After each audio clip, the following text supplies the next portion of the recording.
مەترسی سیاسەتێکی شەرخوازانە لەسەر ڕۆژهەڵاتی ناوەڕاست. کۆماری ئیسلامی ئێران وێڕای ئاماژە بە کۆتایی هاتنی هێرشە موشەکیەکەی بۆ سەر ئیسرائیل جەختی لەوە کردوێتەوە کە ئەم هێرشە بەو مەرجەی ئیسرائیل وەڵام نەداتەوە کۆتایی پێهاتووە. ئەوە لە کاتێکدایە کە ئیسرائیلیش بە نۆبەی خۆی هەڕەشەی کردووە کە وەڵامێکی قورس بە کۆماری ئیسلامی دەداتەوە. تا ئەو جێگەی کە پەیوەندی بە لێدوان و پڕۆپاگەندانەوە هەیە، مەترسی واقعی سیاسەتێکی شەرخوازانە هەڕەشە لە سەرجەم ناوچەکە دەکات.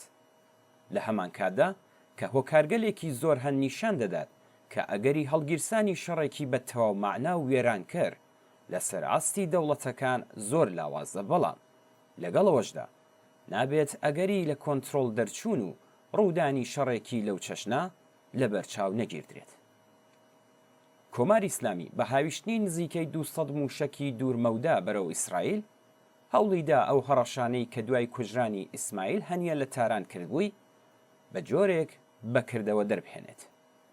لە هەمان کاتدا لەو ڕۆوە کە ڕژیمی ئێران لەو بارودۆخەی ئێستادا ڕوبەڕووبوونەوە لەگەڵ ئیسرائیل بە قازانجی خۆی نازانێت، پێشوەختە دەوڵەتی ئەمریکای لەو هێرشە ئاگادار کردەوە. دەوڵەتی ئەمریکاش کە بە نۆبەی خۆی نیگەرانە لە داهاتووی ئێران، نایەوێت داهاتووی ئەم وڵاتە بەدەستی ڕووداوە پێشبێنی نەکراوەکان بسپێرێت. لەم ڕۆوە لەم پرسەدا تا ڕادەیەک دۆخی کۆماری ئیسلامی لە بەرچاو دەگرێت و لەو ڕاستیە تێدەگات کە لەم دۆخەدا ناکرێت کۆماری ئیسلامی لەمە زیاتر بکەوێتە ژێر گوشار و سوکایەتی پێکردن.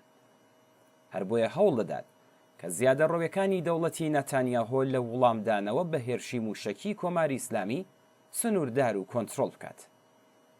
لە ڕوانگەی بەرژەوەندیەکانی ئەمریکاوە ئەگەریش بڕیارە هێرشێکی لەو شێوەیە ئەنجام بدرێت، دەبێت لە ئاستێکدا بێت کە کۆماری ئیسلامی پێویستی بە وڵامدانەوەی نەبێت. لە هەلومەرجی ئێستادا ئەولەویەت بۆ دەوڵەتی ئیسرائیل ئەوەیە کە تەکلیفی خۆی لەگەڵ حیزبوڵڵا لە بەرەی لوبنان یەکلایی بکاتەوە.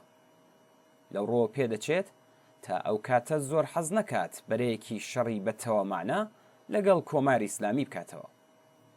دەوڵەتی ئیسرائیل لەوە دڵنیا بووە کە ناتوانێت دەوڵەتی ئەمریکا ڕابکێشێتە ناو شەڕێکەوە لەگەڵ کۆماری ئیسلامی. بە دەرەکردن بەم ڕاستیە لە مەسەلەی هێرشکردنە سەر حیزبوڵڵای لوبنان ئەم پازیف بوون و خۆ بە دوورگرتنەی کۆماری ئیسلامی بە هەند وەرگرتووە. بەڵام سەرەڕای هەموو ئەمانە ناکرێت ئەو ڕاستیەش لە بەرچاو نەگیرێت کە دەوڵەتی ئیسرائیل زۆر نیگەرانە لە دەسڕاگەیشتنی کۆماری ئیسلامی بە چەکی ئەتۆمی. بەڵام لێرەشدا دوو فاکتەری واقعی لەوەدا ڕوون دەبینین کە دەوڵەتی ئیسرائیل بیهەوێت لە هەنگاوێکی کرداریدا بەر بە دەسڕاگەیشتنی کۆماری ئیسلامی بە چەکی ئەتۆمی بگرێت. یەکەم ئەوەی کە دەوڵەتی ئەمریکا لەگەڵ ئەوەی کە پشتیوانی لە دەوڵەتی ئیسرائیل دەکات، بەڵام ناتوانێت بەرژەوەندیە درێژخایەن و سرمایە نێودەوڵەتیەکانی خۆی بکاتە قوربانی پاوانخوازی و زیادەڕەویەکانی بەنیامین نەتانیاهۆ. دەوڵەتی ئەمریکا هاوشێوەی دوو دەی ڕابردوو پێی باشترە کە بە سەپاندنی گوشاری سیاسی و ئابووری ڕێگری لە دەسڕاگەیشتنی کۆماری ئیسلامی بە چەکی ئەتۆمی بکات. دووهەم ئەوەی کە لەوانەیە هێرشی نظامی ئیسرائیل لە ئێران نەک هەر پرۆسەی بەدەستهێنانی چەکی ئەتۆمی کۆماری ئیسلامی خاو نەکاتەوە، بەڵکو خێراتریشی بکات. لە بیرمان نەچۆتەوە کە کێبەڕکێی نێوان دەوڵەتەکانی ئاڵمانی هیتلەری و ئامریکا و یەکێتی سۆڤیەت لە گەرمەی شەڕی جیهانی دووەمدا لەسەر بەدەستهێنانی چەکی ئەتۆمی دەستی پێکرد و سەرنجام دەوڵەتی ئەمریکا پێش ڕکابەرەکانی کەوت و بە هێرشکردنە سەر شارەکانی هیرۆشیما و ناکازاکی لە ژاپۆن ئاسەواری ژیانی مرۆڤ و ئاژەڵ و ڕۆکی لەو دوو شارە سڕیەوە. بەڵام تا ئەو جێگایی پەیوەندی بە چارەنووسی کۆماری ئیسلامیەوە هەیە، ئەم هەڵسەنگاندن و ئەگەرە جۆرا و جۆرانە سەرنجام لە غیابی فاکتەرێکی جەوهەری و چارەنووس سازدا بە هیچ ئاکامێک ناگەن. واقعیەت ئەوەیە کە کۆماری ئیسلامی لە نێوخۆی وڵاتدا لەگەڵ کۆمەڵێک قەیرانی چارە هەڵنەگەر بەرەو ڕوە. لە سەروی هەمویانەوە قەیرانی پەیوەندی نێوان دەسەڵاتی ئیسلامی و جەماوەری خەڵکی ئێران.